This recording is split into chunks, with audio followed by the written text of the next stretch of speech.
येऊ का? अरे ये ये आलास तू. अगे आबा हा आलाय आपला. हा यश, यस यस यस यस. ये बैस. ये बस. कसे आहात? मस्त. थँक्यू. पण काका काकू आज हे असं अचानक? अरे काही नाही, तू तुझ्या साहेबांना सांगून ऑफिसमध्ये पाळणाघर सुरू केलंस ना, म्हणून मुद्दाम तुझे आभार मानण्यासाठी तुला बोलावून घेतलं. काहीतरी काय काकू, खरं तर मी यात काहीच नाही केलं. म्हणजे नेहासारख्या अनेक काम करणाऱ्या आई वडिलांचा हा प्रॉब्लेम आहे. तो मी फक्त आमच्या सरांकडे बोललो आणि त्यांना ते पटलं आणि त्यांनी लगेच त्याची परमिशन दिली, म्हणून डे केअर सुरू होऊ शकलं. खरं तर सगळं क्रेडिट त्यांचंच आहे. अरे पण यश तू तुझ्या बॉसशी बोललास म्हणून त्यांच्या लक्षात आलं ना, म्हणजे तुझंही क्रेडिट आहे ना.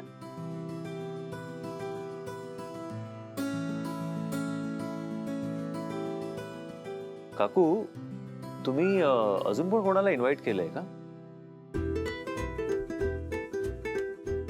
नाही बाबा, का तुला एकट्याला बोलवलंय? नाही मग हे बिन बुलाय मेहमान इकडे काय करतायत? असं काय म्हणतोस रे? ती काही मेहमान नाहीये काही, ती आमची मुलगी आहे. ये ग नेहा. नको काकू, तुमच्या घरी जे पाहुणे आलेत ना त्यांचाच पाहुणचार करा तुम्ही. मी नंतर येते.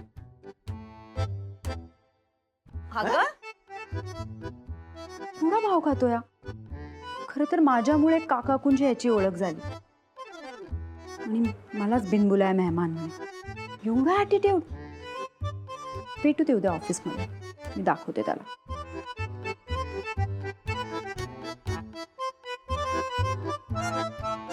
खरं तर जे काकाकुंनी केलं ते मला करायला हवं होतं ना.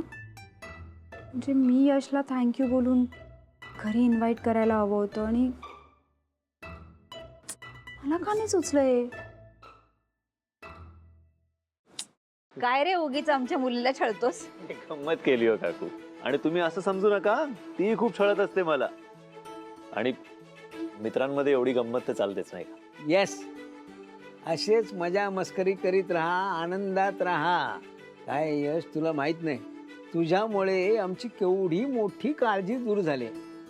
आम्ही गावी गेल्यावर परीचं कसं होणार याची चिंता आम्हाला सतावत होती. पण आता तू ऑफिसमध्येच पाळणाघर सुरू केलंस म्हटल्यावर सगळं टेन्शन गेलं.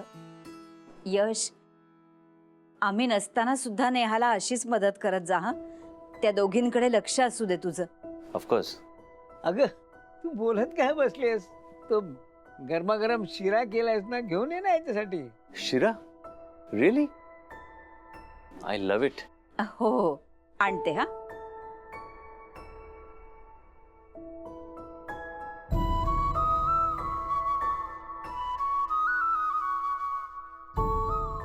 काय झालं अगं? कुठे काय नाही. मला सांगा ना, काय झालं? एक घर इतक्या लवकर असं विकावं लागेल असं स्वप्नात सुद्धा वाटलं नव्हतं रे मला. अर्थात नेहाचं कर्ज फिटणं हे जास्त महत्वाचं आहे, खरंच आहे. नेहाचं कर्ज? हा? म्हणजे म्हणून तुम्ही गावी जाताय? नाही नाही, काय नाही. मी नाही. आणि नेहाचं कर्ज फेडण्यासाठी तुम्ही तुमचं घर विकताय? अहो, काय सांगितलं तुम्ही त्याला? यश, असं काहीही नाहीये हं. हे उगीच काहीही बोलतात.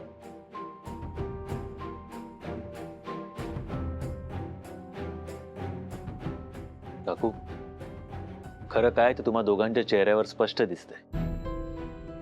प्लीज माझ्यापासून काही लपवू नका. मला सांगा काय झालंय. अरे सांगण्यासारखं काही नाहीच आहे. ठीक आहे काका, तुम्ही सांगणार नसाल तर मला नेहाशी जाऊन बोलावं लागेल. नाही नाही, तिला नको सांगूस. तिच्यामुळे आम्ही घर विकतोय हे तिला कळलं तर फार मोठा धक्का बसेल तिला.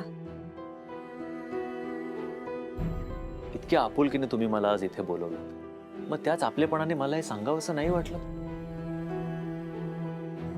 काका हे करण्याआधी निदान एकदा तरी माझ्याशी बोलायला हवं होतं. तू तरी काय करणार बाबा?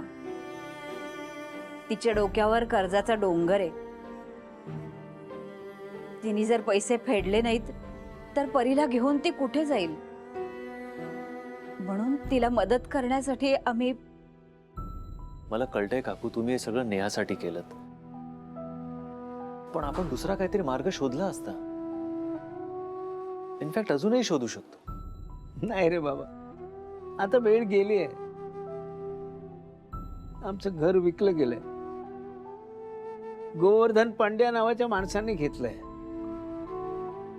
आता पैसे कमी मिळाले ठीक आहे, पण काय आहे, इतक्या लवकर घर विकायचं म्हणजे दुसरं कोणी गिऱ्हाईक मिळणं पण मुश्किल आहे ना. त्याच्यामुळे त्यांनी जे काय दिले ते पैसे मी घेतले. कमी असतील, पण नेहाच्या घराचा प्रश्न सुटेल एवढं नक्की. बाकी आता सह्या पण केल्यात आम्ही पेपर्सवर.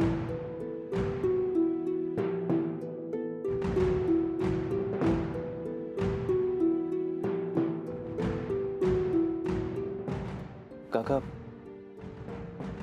मला एकदा ते पेपर्स दाखवाल प्लीज? एक मिनिट.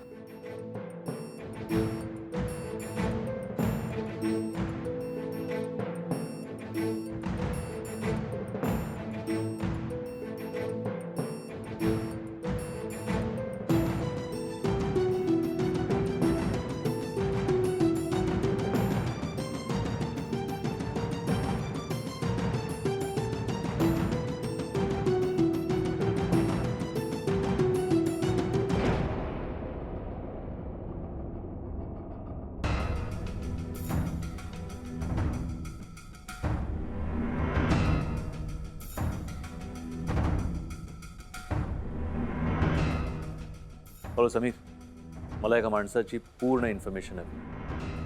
मी तुला त्याचं नाव पत्ता सगळं पाठवतो, पण पुढल्या 15 मिनिटात मला त्याची सगळी माहिती हवी. Okay? I have to meet this Govardhan Pandya.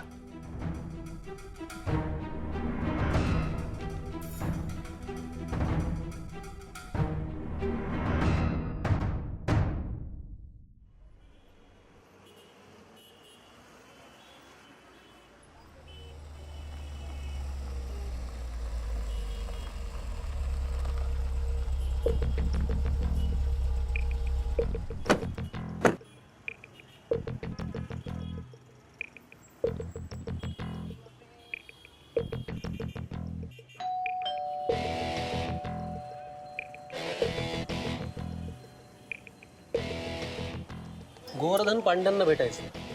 लेकिन आप त्यांना सांगा आम्हाला राजवीर शेठने पाठवलं. तू आत्ता जे नाव घेतलंस राजवीर शेठ का काय, ते बरोबर आहे ना? नाही, इतक्या कमी वेळेत तू सगळी इन्फॉर्मेशन काढलीस म्हणून विचारतो. अरे बॉस, जस्ट डोंट वरी.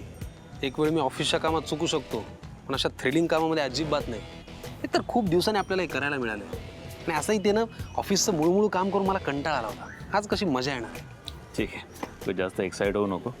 जे काम करायला आलोय ते आधी व्यवस्थित करूया. आप अंदर आइए. क्या बात है. चला.